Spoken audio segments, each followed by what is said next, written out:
오늘 야곱이 이민을 가는 내용들이 기록되어 있습니다. 야곱이 가나안 땅을 떠나서 애굽으로 내려가는 이 장면에서 우리는 중요한 것을 보게 됩니다. 이스라엘의 모든 소유를 이끌고 떠나 브엘세바에 이르러 그의 아버지 이삭의 하나님께 희생제사를 드리니니, 희생제사를 드렸다는 거예요. 야곱은 수많은 일을 경험했고 그는 자신이 험악한 인생을 살았습니다. 이렇게 고백했던 사람입니다. 야곱은 가나안 땅을 떠났고 그것 때문에 어마어마한 일들을 경험해서 이 가나안 땅을 떠난다라고 하는 게 얼마나 중요한 의미인지를 잘 알고 있었습니다. 사랑하는 여러분, 하나님이 약속하셨고 그 약속으로 말미암아 얻은 땅이 가나안 땅입니다. 근데 야곱은 이 땅을 떠날 때 이게 정말 하나님의 뜻입니까? 하나님 어떻게 해야 됩니까? 희생제사를 드리고 하나님께 물었다는 거예요. 우리 성도님들의 삶에 가장 중요한 목적은 하나님이 원하시는 게 뭡니까? 하나님이 바라시는 게 뭡니까?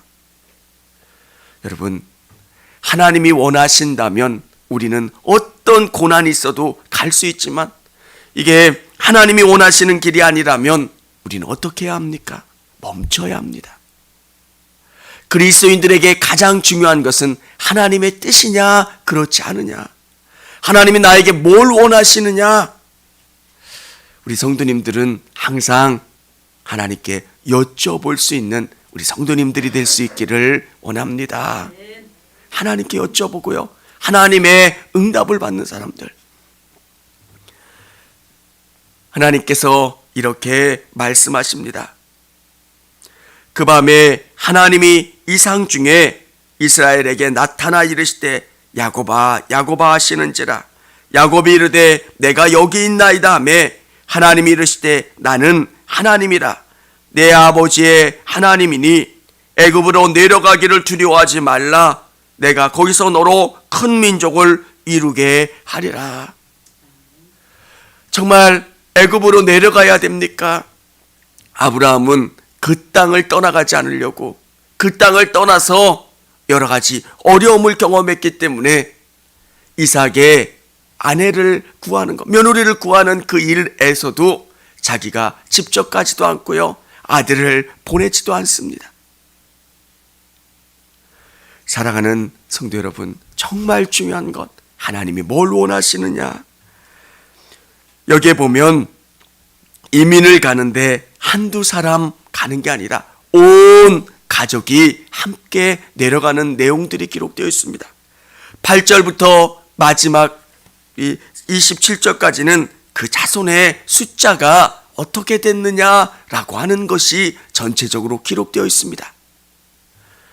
한두 사람 마음 맞추는 것도 얼마나 어렵습니까? 그런데 온 가족이 마음을 같이 해서 결정했다는 거예요. 그리고 종도 있고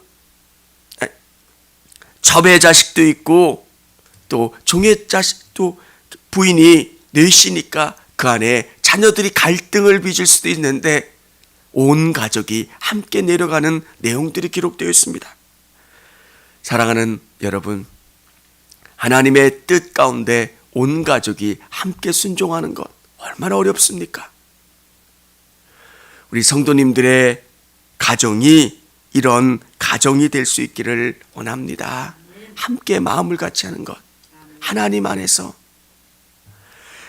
기도하고 하나님을 위해서 열심히 나가면 하나님께서 바꿔주시고 새롭게 해주세요. 우리 가족을 이끌어가는 힘이 뭔가? 정말 하나님이 우리 가정을 이끌어 가시고 우리 가정을 주장해 주시는 것. 부부가 갈등하고 대립하지만 믿음 안에서 하나 되고 해결될 수 있는 것.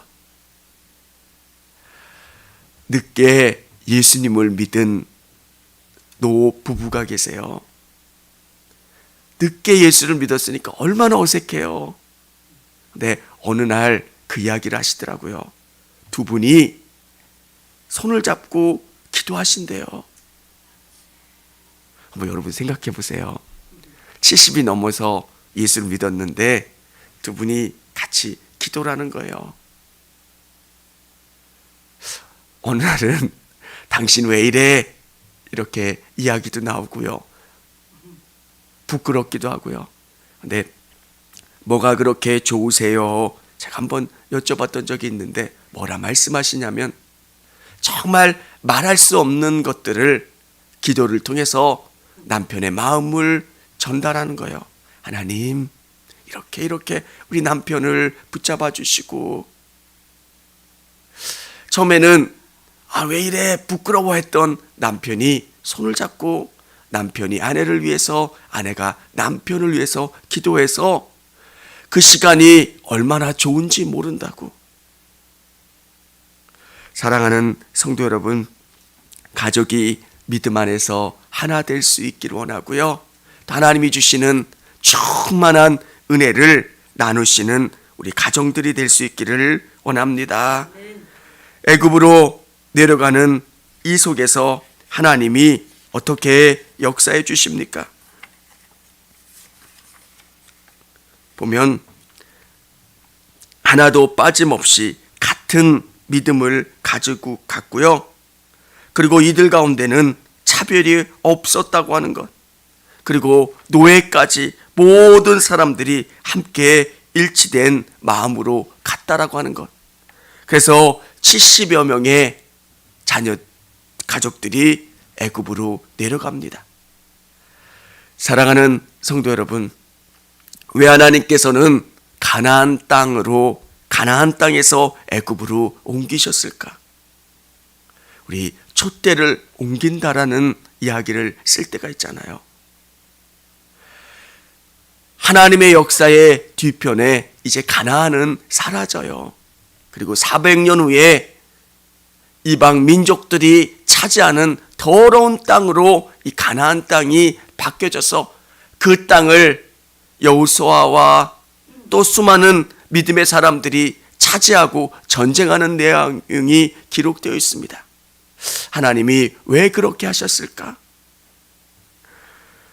애굽을 통해서 70여 명의 사람들이 몇백만의 사람으로 성장해서 돌아오게 됩니다. 하나님께서 이들을 가나안 땅으로 옮기신 다음에 그곳에서 놀라운 축복과 부흥을 일으키시고 다시금 가나안 땅으로 와서 그 땅을 차지하게 하십니다. 우리가 씨를 부을 때 그냥 노지에다가 씨를 뿌리기도 하지만 모판에다가 씨를 뿌려서 그것이 잘 자라서 그 씨를 뽑아 이식할 때가 있습니다. 하나님께서 특별한 계획을 가지시고 이스라엘 백성들을 가나안 땅에서 애굽으로 인도해 주셨습니다. 우리의 인생도 그러할 때가 있습니다. 알 수 없는 고난을 통해서 멀리 우리를 보내시기도 하고요. 우리를 훈련시키시기도 합니다. 근데 놀라운 것은 그를 통해서 하나님의 놀라운 일들을 이루어 가신다는 거예요. 그래서 믿는 그리스도인들은 하나님의 뜻과 목적과 계획을 우리의 삶 속에서 깨닫고 발견하는 게 중요해요. 하나님은 우리에게 이런 일들을 주셨을까? 왜 이런 사람을 만나게 해주셨고 이런 사건과 환경을 우리에게 경험하게 해주셨을까? 그리고 하나님이 원하시는 일들을 이루어 나가는 우리 성도님들이 다 되시기를 바랍니다. 여러분, 요셉의 일생을 볼 때 그냥 이루어지는 사건들은 없습니다. 그리고 하나님이 요셉을 통해서 이 근동의 고난을 잘 극복하기 위해서 정말 요셉을 선택해서 구원자로 세우신 것처럼 또 하나님이 이스라엘 백성들을 새로운 목적으로 양육하기 위해서 하나님의 일들이 요셉을 통해서 이루어지신 것처럼 여러분 한 분 한 분이 교회를 통한 또 가정을 통한 하나님의 계획이 있고요. 하나님 일하심이 있음을 믿고 믿음으로 승리할 수 있는 저와 우리 성도님들이 다 되시기를 바랍니다. 기도하겠습니다.